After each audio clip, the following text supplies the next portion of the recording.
السلام علیکم ورحمۃ اللہ۔ حضرت ابو بکر صدیق رضی اللہ تعالیٰ عنہ کا مختصر تعارف اور اقوال۔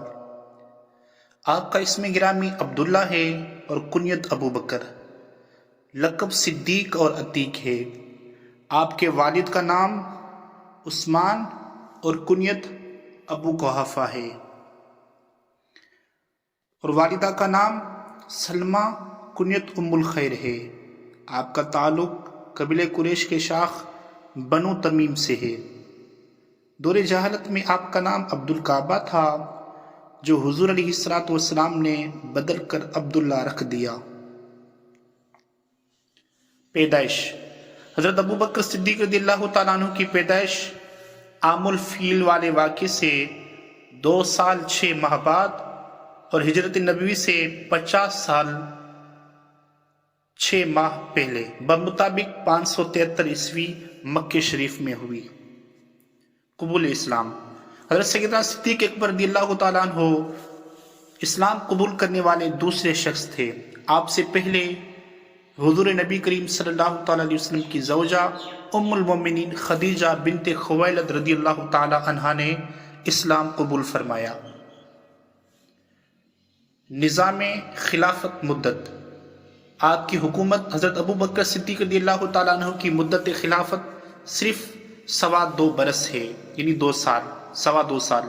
لیکن اس قلیل مدت میں آپ نے وہ عظیم الشان کارنامے سر انجام دیے کہ ان کو پڑھ کر انسان حیرت میں غرق ہو جاتا ہے۔ وفات: جمادی الاول 13 ہجری 23 اگست 634 عیسوی میں آپ کی وفات ہوئی۔ آپ کی نماز جنازہ پڑھانے والے خوش نصیب صحابی حضرت ابو بکر صدیق رضی اللہ تعالیٰ عنہ کی نماز جنازہ خلیفہ دوم حضرت عمر فاروق اعظم رضی اللہ تعالیٰ عنہ نے ادا فرمائی۔ قبر انور: آپ رضی اللہ تعالیٰ عنہ کی قبر انور نبی کریم صلی اللہ تعالیٰ علیہ وسلم کے پہلو میں مدینہ منورہ میں واقع ہے۔ اب چلتے ہیں حضرت ابو بکر صدیق رضی اللہ تعالیٰ عنہ کے اقوال کی طرف۔ آپ فرماتے ہیں کہ انسان ضعیف ہے، لیکن تعجب ہے ضعیف ہونے کے باوجود بھی خدا قوی کی نافرمانی کرتا ہے۔ شہوت اتنی خطرناک ہے کہ شہوت کے سبب بادشاہ غلام بن جاتے ہیں۔ زندگی کے اس دن پر رو جو گزرا مگر اس میں کوئی اچھا کام نہ کیا۔ ہرگز کوئی موت کی تمنا نہیں کرے گا سوائے اس کے جس کو اپنے اعمال پر یقین ہوگا۔ خوشی کی زندگی کیسے گزارے؟ کسی نے پوچھا کہ حضرت خوشی کی زندگی کیسے گزارے؟ ابو بکر صدیق رضی اللہ تعالیٰ نے فرمایا، اپنی زبان کو شکوہ شکایت سے روک لو، خوشی کی زندگی عطا ہوگی۔ سب سے زیادہ وزن کس عمل کا ہے؟ تو آپ نے فرمایا تمام عمل کے ثواب کا اندازہ ہے، لیکن صبر کے ثواب کا کوئی اندازہ نہیں۔ آپ سے پوچھا گیا کہ کون سا جہاد اکبر ہے اور کون سا جہاد اصغر ہے؟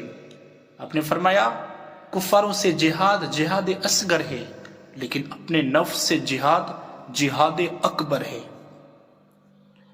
اللہ تبارک و تعالیٰ کا دشمن کون ہے، دوست کون ہے؟ تو آپ رضی اللہ تعالیٰ عنہ نے فرمایا اللہ تعالیٰ کا وہ عالم دشمن ہے جو امیروں کے پاس جائے، اور جو امیر علماء کے پاس آئیں وہ اللہ تعالیٰ کے دوست ہیں۔ آپ نے فرمایا خبردار کوئی مسلمان دوسرے مسلمان کو حقیر نہ سمجھے، بسا اوقات کم درجے والا مسلمان بھی اللہ کے ہاں بڑا مرتبہ رکھتا ہے۔ مصیبت کی جڑ اور بنیاد کیا ہے؟ آپ نے فرمایا مصیبت کی جڑ اور بنیاد آپ کی اپنی ہی گفتگو ہے۔ بدبخت کون؟ آپ رضی اللہ تعالیٰ عنہ نے فرمایا کہ بدبخت وہ شخص ہے جو خود تو مر جائے لیکن اس کا گناہ نہ مرے، یعنی اس نے کوئی ایسا گناہ ایجاد کیا کہ اس کے مرنے کے بعد بھی لوگ کرتے رہیں گے۔ حبیب علیہ السلام نے ارشاد فرمایا اگر کسی نے کوئی ایسا طریقہ ایجاد کیا کہ جس پر لوگ عمل کرتے رہیں، اگر اچھا ہوگا تو اسے ثواب ملتا رہے گا، اگر برا ہوگا تو لوگ کریں گے، اس کے گناہ میں بھی یہ شامل ہوں گے۔ اللہ تبارک و تعالی ہمیں حضرت عمر فاروق کی زندگی کو پڑھ کر سمجھ کر اس پر عمل کی توفیق عطا فرمائے۔